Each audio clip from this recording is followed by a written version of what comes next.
Hello and a very warm welcome to Raj Malhotra IAS. Today is Wednesday and we will be taking up the current affairs of this week with respect to geography, environment and science and tech. My name is Madhusudan Reddy and let's begin with today's session. Before we start with this session, I wanted to tell you few things about the initiative which we have taken up. We at Raj Malhotra have already organized couple of tests which are at all India level, which is all India free prelims mock test, wherein we have organized in such a way which we have simulated the UPSC pattern. From 9:30 to 11:30 it is general studies paper 1, from 2:30 to 4:30 it is general studies paper 2 with respect to your preliminary examination, and on the test 3 will be conducted on 1st of May, which is in the 1st of May in the coming Sunday. We would request you to take the full advantage of this test, and here I would like to inform you or tell you that it is not just important to read or study, it is also very important for you to self-assess. If you don't self-assess yourself, you'll simply be reading but you do not know where exactly do you stand. So for you to self-assess, this is the right opportunity and I would request you to take up the opportunity and take the complete leverage of this initiative, right? Okay. In today's session, we will be taking up the articles which you get to see here. Firstly, we will be taking up articles with related to the climate finance as well as carbon pricing, social cost, as well as India's climate change as well as climate finance. So these are the 4 topics which we will be discussing in detail. In the last couple of days, there have been so many news articles with relevant to the climate finance mechanism, kya hona chahiye, aage kaise follow karna chahiye climate finance. So there's one such article even in your Hindu newspaper as well as in your Indian Express newspaper, which talked about can climate change be solved by pricing carbon. So this is the article which talked about that Biden administration in the US. There's an article under the Article 6 of the Kyoto Protocol. They have now asked for pricing the carbon. Pricing the carbon means for every ton of carbon that comes out of the chimney, now we have to pay certain price. This is called carbon pricing, and this carbon pricing is done in various forms. So usually when it comes to accounting, it has been accounted that for every 1 ton of carbon that comes out into the atmosphere, that has a social cost of $51 for every ton. And last year also there has been an assessment that has been done by the New York federal government, New York government, state government, that has assessed for $125 for every ton, right? And similar ways Canada has accounted for $40 and around $13.50 for the last year. This is in the regional greenhouse gas initiative. Though these numbers are not much important for examination, but what is important is the mechanism under which these are being calculated. And why should anyone has to calculate the climate finance? Is it the climate finance a solution to the upcoming climate change problem, or can we tackle the problem of the climate change with the climate finance? This is all what we are going to understand. Before we get into these topics, we have to understand few terms like carbon trading kya hota hai. Along with that, carbon trading ke saath saath you have to understand the terms like Adaptation Fund, Green GEF, Global Environmental Facility, externalities such as negative externalities as well as positive externalities. So these basic terms I would be trying to define you in detail. Before that, let me tell you one thing, that the definition of externalities is not well defined. Whenever there are negative externalities, the definition keeps on changing. So the broad definition which is accepted globally in terms of externalities is this, which you see it on the screen. Let me try to read it for you and then I'll explain you in detail here. See, when countries, firstly let us look into the definition of the externalities. In the externalities, it is actually whenever someone spends certain fossil fuels, you pay for that fuel, right? If you wanted to travel some 100 or 200 odd kilometers, you generally pay for the fuel and you travel from place A to place B. While traveling, you actually paid the cost of the fuel, but indirectly the amount of pollution which you have created into the market or into the atmosphere, you haven't paid for that. Now think about the same example on a larger scale. Take an industry which generally gets profit, it pays income tax for the profit, but it does not pay any price for the emissions it is doing. Now think on the same lines of a country. If the country is producing so much of carbon into the market, but this country is not paying for the externalities which it has been doing into the atmosphere. So these are some of the externalities which you get to see, right? Now let us look into the definition of these externalities. When countries use fossil fuels and produce carbon dioxide, they do not pay for the implications of burning those fossil fuels directly. Now there are some costs that they incur, like the prices of the fuel itself, but there are also other costs not included in the prices of the fuel. These are the climate related activities, the kind of pollution you get in. Because of that pollution, you also get to see certain kinds of diseases. These are called externalities, and now these externalities can be positive externalities and they can also be negative externalities. Negative externalities are those things like which impact on your health, which impact on your environment. Health, like when an industry pollutes, the industry pays income tax, but for the pollution which it is generating, we pay the cost in the form of heart diseases, in the form of lung diseases, and in the form of respiratory diseases. Let's go back and understand the 1986 global Bhopal gas tragedy, where the Bhopal gas tragedy has taken place because of the failures of few administrative issues. Now people who have been impacted in those tragedies are still the sufferers. Are they being paid enough, or are they properly rehabilitated and the resettlement process took place? The compensation, did they satisfy? And the generations from 1986 onwards, the next generation which you get to see, even they are facing some kind of genetical diseases. So these are some kind of issues that can be addressed to the climate change finance as well as compensatory mechanisms. We will be trying to take up these in detail and we will be trying to understand them in a more comprehensive way, right? Now let's look into some of the negative externalities which you see it on the screen. So the negative externalities can be your health cost as well as environmental costs. Health costs, like those that contribute to the burning fossil fuels and heart diseases, cancer, strokes, or even your lung diseases, right? Now it comes to the environmental angle, it has a cost, that is your environmental cost, degradation cost. Whenever you cut down the forest, you need to replant those forests, right?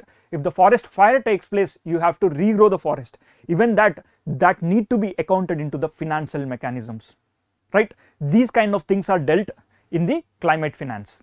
Now this climate finance can be dealt through carbon trading. Now the carbon trading can be of various different types. Trading in general terms means buying and selling. You give me something, I'll give you something in return. Likewise, when you pollute more and I pollute less, if we have a trading facility where I can buy the credit from you because you have polluted more and I have polluted less, so you come to me and ask, sir, can you give me certain credit so that I can pollute more? These are some things that are dealt in the climate finance. So let's get into in detail about the climate finance now itself. See, before we get into the climate financial mechanisms, you have to understand what are the principles under which the climate finance across the world works on. It actually works on the 5 basic principles. These 5 basic principles are nothing but your polluter principle, common but differentiated responsibilities, additionality principle, and adequacy principles. In the last, it is also your predictability principles. Now I will be trying to explain you the basic principles under which the climate mechanism works. The first one is polluter principle, right? Under the polluter principle, it is actually the polluter should pay the principles, right? The polluter should pay the principal amount for the cause of pollution. Now let's get back into the 1970s and little more into the 19th century, somewhere around 1800s. There are countries like US, UK, Russia which have been industrialized in the initial days itself. Now they have polluted the globe in a more concentrated manner than those countries which are actually polluting now. So since 200 odd years, there are countries that have been polluting this globe, because of which the countries that are lying in the form of island nations, they are experiencing the climate plight, right. So it is actually the polluters are those which have been in the initial days of the industrial revolution, right. Now it is the duty upon these countries, those that are developed countries, to pay the cost of the climate. This is one such mechanism under which the climate finance works, right. That is your first principle. Coming to the next principle, that is your common but differentiated responsibilities and respective capability. Not every country has the same amount and the same capital to invest into the climate. Suppose India back in 1970s, we had the problem of food and hunger, right. We were facing many problems with respect to your food security as well. When we have the problems of food security, we cannot go in and invest into the climate change. Similar is the case with respect to Africa today. So Africa do not have the capability to invest into the climate and the finance. So it is the duty of the differentiated responsible countries, like climate is a common problem wherein there are differentiated responsibilities which need to be shared. Developed countries should share the more responsibility as compared to the developing countries, right. So and the least developing countries are those countries which are in Africa has to get the most benefit of the climate related finance. This is the second principle under which it works, right. This means to say that there is a common problem, that is your climate change, but the responsibilities need to be differentiated basing upon their capability, on the basis of their pollution which have been done in the last century, right. And the third factor is your additionality. Additionality means nothing but investments by the private sector. Here the investments are generally driven by the private sector, right. Along with the climate mechanisms of the finance, government alone cannot tackle the climate change problem. So if a private entity is giving more pollution into the atmosphere, then that need to be taxed, that need to be given some kind of, that need to be imposed some kind of financial impositions, right. And the third one is adequacy and precaution. Adequacy and precaution is nothing but we have to take certain kinds of precautionary measures over a period of time. How? You have to go every 5 years, you make a plan, and now the precautionary problem is that by 2050 we have to control the climate change to at least the level under which the Kyoto has been agreed upon, right. It is said that by 2100 there will be a rise of 1.5 degrees Celsius. Now it is the duty upon the global climate mechanisms to combat this 1.5 degrees Celsius, so that the climate change will not be as expected, right. Now coming to the next principle, that is your predictability principle. Now predictability principle is to ensure sustained flow of climate finances. That means the climate finances should flow every now and then. It's not that today you give $100 billion to this particular fund and after 5 years this fund will be stopped. No, there should be a continuity over a period of time. Until what time? The time under which the climate is completely under control. This is what is being talked in the predictability principle, and it can be done through multi-year and multi-funding cycles such as 3 years and 5 years. Here also the precautionary principle, it is just meant to tackle the climate change, to reduce the temperatures or to fix the temperatures to maximum of 1.5 degrees Celsius by the year 2000. This is under the adequacy and precautionary principle, and under the predictability principle it is nothing but the fund should be continuous. So these are the principles under which the climate mechanism works, that is your climate finance. But I want you to in order to understand this better, where exactly are these climate financing mechanisms falls into the UPSC syllabus and where it has been derived into, how exactly the climate finance history has started, that also we have to look forward, right. Now I will give a brief history of this climate finance mechanisms, and then we will get into detailed explanations of the carbon pricing and climate finance. Firstly, back in 1992 there was a Rio summit. This is also called as Earth Summit, right. Under this summit there has been 3 documents that have come up, and there are also certain agreements that came up. Agreements are mostly legally binding, and documents are guidelines that have been given to the various nations which are part of the United Nations, right? And it has given rise to the agreements. Those agreements are now legally binding. Legally binding means if you agree upon those agreements, and it is the duty of the country to bind to the agreements that have been signed there, right? Now let us try to understand where exactly the climate finance mechanism started, under which protocol, and we'll try to analyze that in detail, right? Firstly, I told you that there are documents that came up back in 1992. The United Nations has come up to organize a summit that is called Rio Earth Summit, and this Rio Earth Summit, there are 3 documents and there are also 3 agreements, right? What are those 3 documents?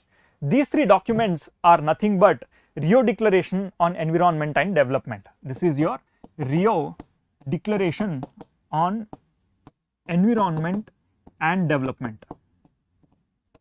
The next one is Agenda 21, right?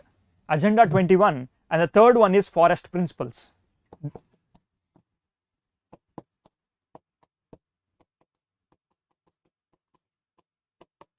So these are the 3 documents that have been released under this Forest Principles. There is a Precautionary Principle and Polluter Principle.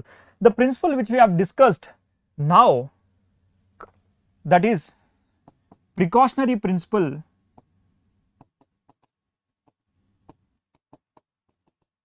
and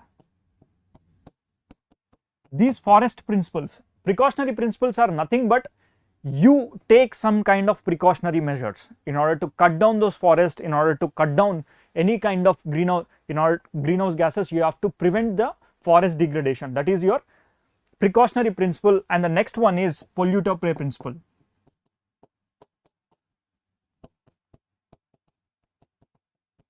right? They have come up under the Forest Principles. Now let's look into the agreements. There are 3 agreements that came up are United Nations Framework for Convention on Climate Change. This is the first agreement, and this agreement is legally binding, right? Along with this, in order to combat the desertification also, there has been a UNCCD, United Nations Combatification for Desert, and the last one is your CBD. This is nothing but Convention on Biological Diversity. So in the year 1992, the agreements that came up has given rise to the United Nations Framework on the Conventions of the Climate Change. Under the aegis of the United Nations Convention on the Framework for the Convention on Climate Change, there has been a protocol that has come up, that is your Kyoto Protocol.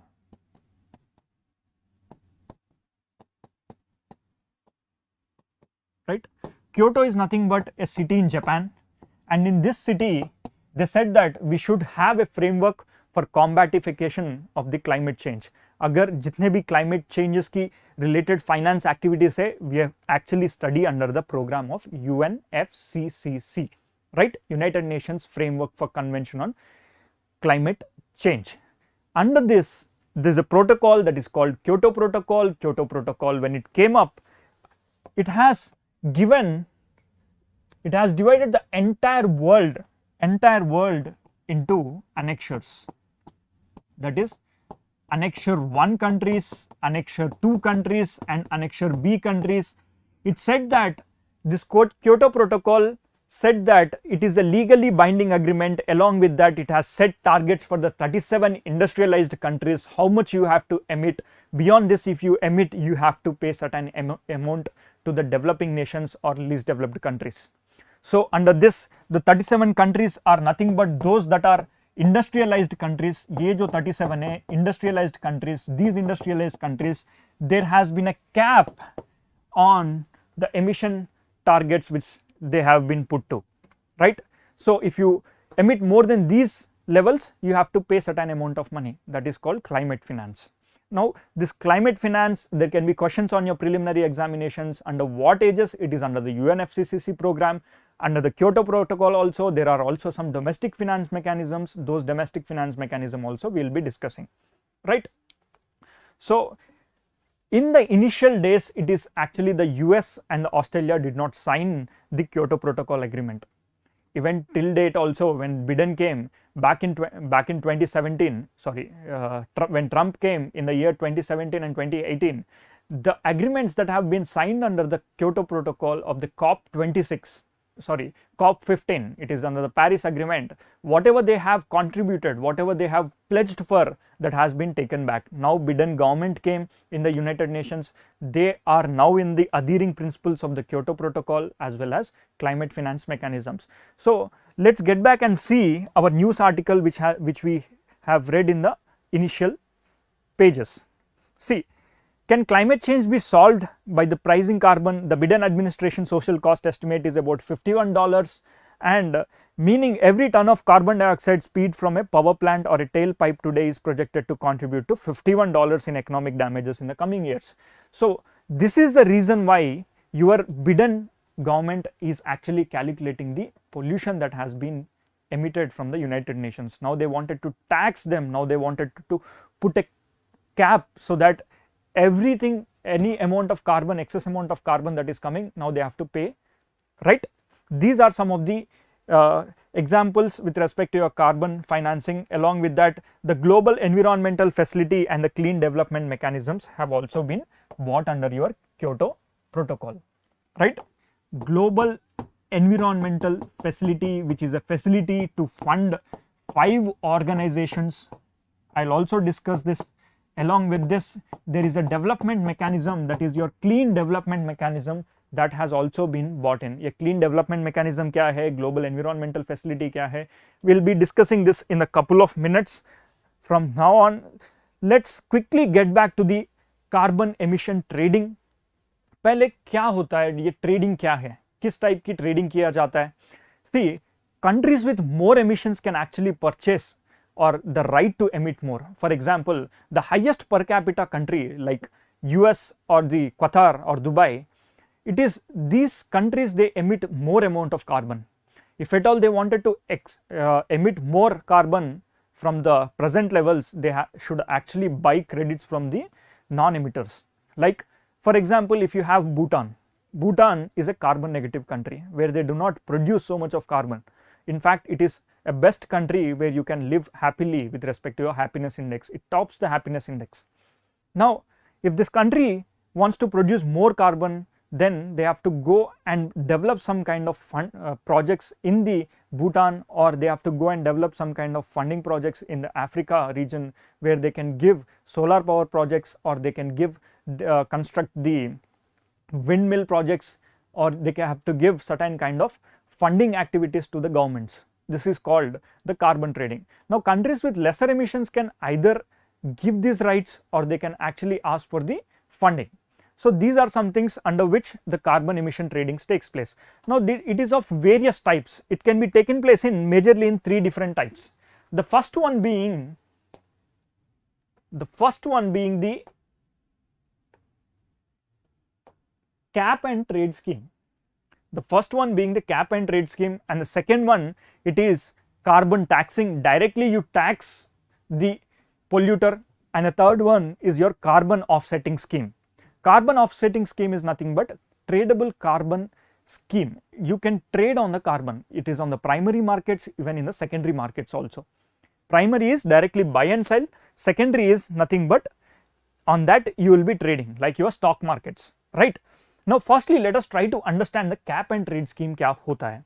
See, cap and trade scheme, for example, there is a cap. Beyond this level, maybe a country is emitting certain levels of emission. So if the country exceed this limit beyond this cap, right, then whatever the emission that took place, they should pay,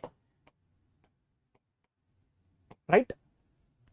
they should pay to the country that have not used or that have kept its limit, unused limits. This is called cap and trade scheme, right? To be more precise, in order to understand this, cap and trade may, who can give the capping limits, who has to pay to which government, that is purely dependent upon the governments and the intergovernmental bodies who also gives carbon permits and who also sets caps, right? It is generally set by the United Nations framework for the Convention on Climate Change, and the countries come together, they sign a legal agreement, and through that legal agreement there will be projects that will be taking place. Is there any projects in India with respect to the cap and trade? Yes, in India also there is a project in Gujarat to develop a solar power plant. This cap and trade mechanisms have been used, right? Coming to the next method, that is your tradable carbon credit scheme. See, tradable carbon credit scheme, in which you can actually invest and trade. You have to do it through the carbon offsetting. See, carbon offsetting means, in simple terms, this diagram explains you the carbon offsetting in a very well manner. Imagine this is an industry. This industry, when it pollutes an excess amount of carbon, it has to offset this pollution through planting trees or creating a solar panel, solar power, or even through constructing some kind of sustainable development methodologies, or it can also give in some kind of new technologies wherein it can, another country or another projects, they can now go from the pollution kind of activities to non-pollution kind of activities, right? This is called the carbon offset. And the third type of carbon trading mechanism is nothing but carbon tax. Directly you tax them. In India, do we have the carbon tax? The answer is no. In India, we don't have the carbon tax, right? Prelims mein questions bhi pucha sakta hai, these kind of questions. In India, we do not have any carbon tax. Now you can ask me, sir, usually I pay for my bike every 3 months, I get checked my bike or vehicle for pollution check. So when that pollution check is, pollution limits are not met, I will be paying some fine. So those kind of things are not taxes. In India, we don't have any kind of carbon tax, right? Coming to the next, see, I have told you there are certain countries under which the United Nations framework on Convention on Climate Change, the countries are divided on the basis of the Annexure 1 countries, Annexure 2 countries, that is, and Annexure B countries and non-annexure countries. So India in the UNFCCC framework, it actually falls into the non-annexure countries, in which it is not legally binding upon India to stop the emissions right now and right away. India has a timeline, we have enough time to cap the limits, but US and those developed countries, they have to stop as early as possible, right? Now coming to the financing mechanisms of the United Nations framework on climate change, under this there are basically 3 funds that have been established, and these 3 funds are the most prominent funds with respect to your UPSC civil services examination, especially in preliminary examinations. Every now and then these funds are being asked. So the first one is your Adaptation Fund, right? Adaptation Fund, it is under the Kyoto Protocol. It is given to the developing countries from the developed countries, right? In order to adapt to the climate change that is going to come, it is given to the developing countries from the developed countries. Money is being transferred. This transferred money is being utilized into the climate change activities, like they develop solar plant, right? In India also, we do have a program which has completely changed the pollution methodology, right? That is, when LPG schemes are under the LPG schemes, when cylinders are given to the free of cost to the women who are cooking in the chula type of methodologies, where pollution is more, right? Now if a foreign country, or if, through different mechanisms, if the governments invest that project, government invest on the LPG program to give it to the poor and the needy, that means pollution directly or indirectly you have reduced, right? This is one such kind of example which you can link up, right? The next one is Green Climate Fund. Under the Green Climate Fund, it has come up in the year 2015 under the Paris Accord, that is your Paris climate change. Under this, $100 billion has been pledged by the developing countries to develop, sorry, it is by the developed countries. Developed countries have pledged $100 billion. $100 billion will be given to the developing countries in order to adapt to the climate change mechanisms, and they have also pledged in certain kinds of technologies will be given free of cost or at a cheaper rate. For example, in the ACs and the refrigerators, erstwhile there used to be chlorofluorocarbons. Now the chlorofluorocarbon technology is being replaced by the hydrofluorocarbons, and CFCs have been completely phased out. So now after 2030, it is estimated that all the technology should go with the hydrocarbons, and these hydrocarbons are nothing but less polluters, right? So that has been also been pledged. And the third type of funding mechanism which has been started in the 1994 itself, that is your Global Environmental Fund. This is the fund under which this is a mechanism which actually funds 5 different organizations. It funds 5 different organizations. What are those 5 different organizations? Global Environmental Facility, GEF. This is GEF fund. It is also under the aegis of UNFCCC, United Nations Framework for Climate Change. Under this, it funds the United Nations Environmental Program के लिए भी it also funds for Montreal Protocol. ये Montreal Protocol को भी funding करती है this organizations, and it also funds for the UNCBD, UNCCD and UNFCCC, right? UNCBD,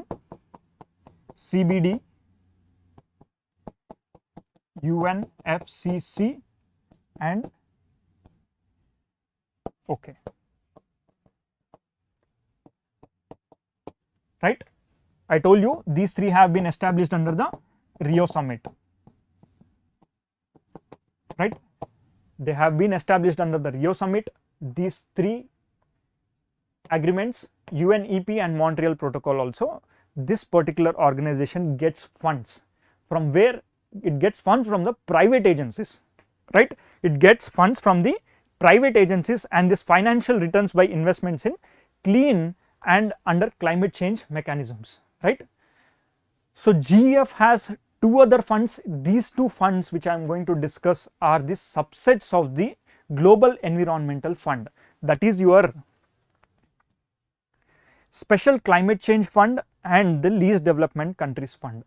See, Special Climate Change Fund and the Least Development Countries Fund, the 2 funds which you get to see on the screen, these are the 2 funds which are a subset of the Global Environmental Fund, and this Global Environmental Fund came up in the year 1994 after the Rio Earth Summit in order to fund the 3 major agreements that came up, right?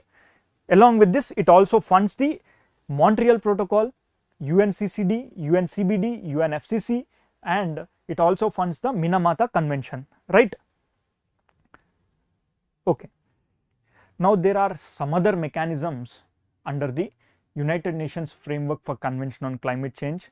Now these 3 mechanisms have been adapted under the Kyoto Protocol, right? हम जो भी ये discuss करने वाले हैं, they came up under the Kyoto Protocol. So protocol is nothing but some set of rules which have been designed and discussed in the year post UNFCCC framework. This came into effect in the year 1995 and all the countries have signed by the year 2005, right? This is your Kyoto Protocol. Kyoto Protocol has given certain kinds of mechanisms. So before this, you have to understand the countries in the Kyoto Protocol. Kyoto Protocol, I already told you the entire globe has been converted into different annexures. Is annexure mein, the annexure 1 countries are those countries that are developed countries and economies in transition. Examples like US, Russia, UK and economies in transaction along with Ukraine, Turkey. These are the examples which have been put under the annexure 1. So annexure 1 countries are more or less developed countries, right? And developed and economies in transition. Now there are also other countries like Annexure 2. Annexure 2 is nothing but a subset of Annexure 1, where those countries required to provide financial and technical support, जिनको financial and technical support to the climate finance के लिए चाहिए, and economies in transaction and developing countries to assist them in reducing the greenhouse gases. More or less, Annexure 2 countries are also subset of the Annexure 1 countries only, but जो phase wise manner में climate के लिए contribute करेंगे. The funds they are going to provide are they are going to do it in a phased manner. Today they'll do some, after 10 years they'll give some, after 20 years they're going to give some, right? And the Annexure B countries are those countries which have targets mentioned in the 2008 to 12 and 2013 to 20. कुछ ऐसे countries को they have also put them by compulsory binding targets होंगे to reduce the greenhouse gases in the year 2008 से 12 की बीच में you have to adapt to these norms, and from 2013 to 20 you have to adapt to these norms. So there are also certain kinds of countries which are kept in the Annexure B, and there are non-annexure countries like India, China, which have been industrialized over a period of time in the recent past, right? And the last countries are your least developed countries, right? That is what has been agreed upon the Kyoto Protocol. Now Kyoto Protocol के अंदर also there are all three different kinds of carbon trading that can be done. The first one is joint implementation. See, this joint implementation is between a developed country and a developed country.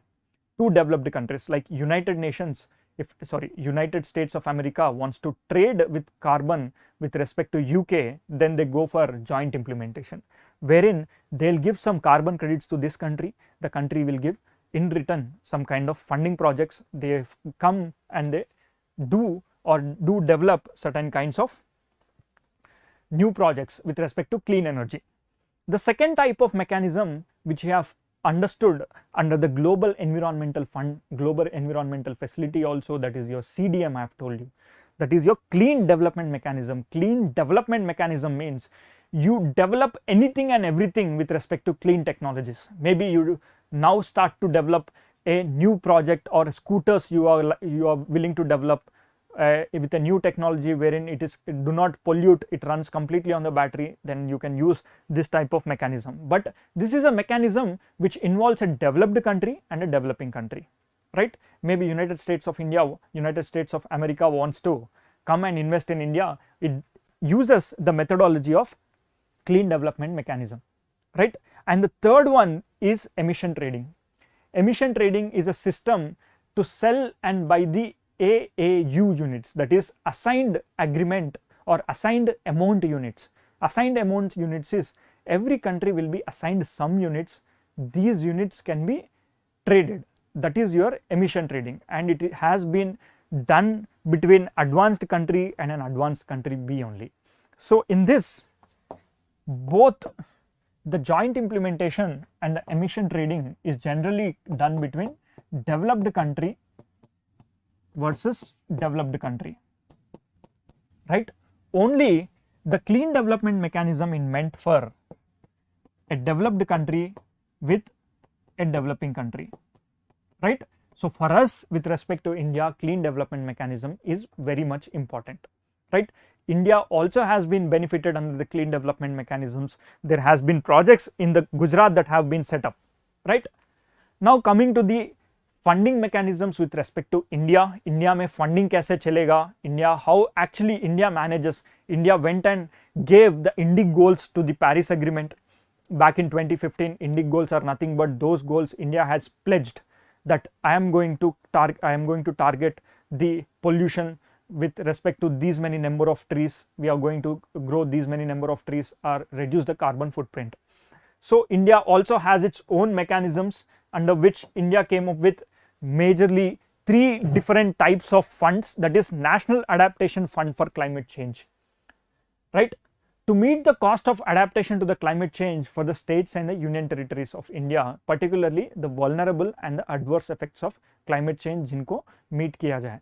Especially the central government will fund the areas of the coastal areas where the flooding is more, right? जिनके लिए climate change के कारण they will be impacted, right? Now the central government, it also does give some kind of funding to the women. Someone who especially in the states, coastal states mein kya hota hai, whenever there are cyclones or any change in the climate, the most impacted are the most vulnerable people, especially the poor and the women and children. So gender budgeting of the climate finance is also done in India. How it is done? The head of the family is always considered to be the woman, so the budgeting aspects are given to the woman, right? And whenever there are cyclones, the women are mostly impacted because they feel shy to go and take shelters into the shelter homes where it is a public space, and any kind of activities which the womanly activities need to be done, it is very difficult in the public places, right? For which the most budgeting activities should also be involved in catering towards the gender. That has also been taken care under the National Adaptation Fund for Climate Change, as well as National Clean Energy Fund. Under the National Clean Energy Fund, India is promoting the solar missions. India is also going for carbon tax on only coal by industries. अगर जो भी coal industries जो चल रहा है, coal industries के लिए ऊपर additional tax impose करना, right? If you tend to utilize your industry based on the coal, then you will be paying more tax, but this do not come under the carbon tax. This is a different tax under the National Clean Energy Fund. In India, we do not have any carbon tax, right? The last mechanism is the National Adaptation Fund. It is under the aegis of the Ministry of Environment and Forestry, with a corpus of around 100 crores has been bought in, right? These are the funds that have been used by India to tackle the climate change, and there are also certain other programs which India is doing. Will quickly look into these programs, how India is planning to tackle the climate change, and the promises that are made at the COP15 in the 2015. See, India has started the Ujala for LED, जो sodium lamps है जो pollution ज़्यादा करता है. We have completely changing those sodium lamps into LED lamps, and we are now generating less carbon with respect to this LED lights. How? See, sodium lamps, it already gives more amount of heat as compared to LED lights. Secondly, the consumption of electricity across India, when you replace sodium lamps with the LED lights, electricity consumption will be less. Most of the electrical power plants in India are thermal power plants where coal will be used. Directly or indirectly, we are reducing the coal, right? Because of which this program has given lot of leverage to the pollution, right? Now, Ujjwala scheme also for distributing clean cooking stoves to the BPL families, right? Here also the principle that has been used is gender budgeting for the climate. So women are the more vulnerable sections who sit near to the chula and they take in the carbon monoxide. So by this budgeting methodology, which in the government went for, directly or indirectly, certain sections of the society has been benefited. So this is called gender budgeting of climate. This is the principle India uses. Along with this, India also uses two other principles in dealing with the climate, that is your equity considerations in line with climate justice, so that climate finance is needs based rather than a result based. Needs based. India, as of now, the need of India with respect to the program which you saw here is gender budgeting करना चाहिए और gender को prevent करना चाहिए pollution से. Now with respect to men, women are more vulnerable in this program, that is your Ujjwala program, right? Now men who are working into the coal fields, they experience more pollution activities, they are exposed to more respiratory diseases. For that also gender budgeting is done. With respect to scheme wise, that scheme is Coal India Financing Scheme, in which the Coal India Financing are giving additional benefits to those working into the coal fields. That the fund for that is driven through the Adaptation Fund, through the National Adaptation Fund for Climate Change. Through this fund they have been using that. Now coming to the gender budgeting of the climate finance is non-negotiable. This also we have dealt with. And come back, there are some other programs which India went in for, that is taking up the BS4 से लेकर BS6 को directly we are transforming, and a global solar alliance program we started, that is your national alliance, National Solar Alliance. India is the initiative, and we have also brought in National Action Plan on Climate Change, as well as Smart Cities, Electric Vehicles program also, Energy Efficient Insights also we have brought in.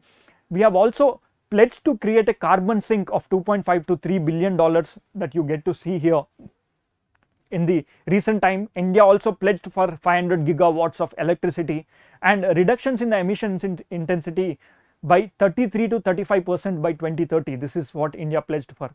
And finally, the INDIC goals which have been India pledged is your fuel based energy, non-fossil fuel based energy se lekar we will be going for clean energy driven technologies. These are some things which are driven by the climate finance mechanisms, right? At the end, the climate change can only be altered by adapting to the natural methods and bringing in more finance into the climate. This is what the article also meant to say, and this is what the experts here in your IPCC is also telling the same thing.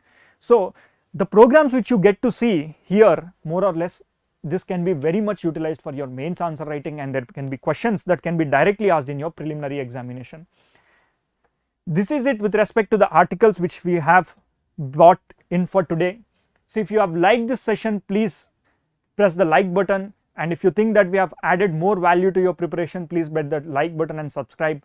And the next Wednesday we will see you with more relevant topics with respect to geography, environment and science and tech. My name is Madhusudan Reddy, and thank you. See you on next Wednesday.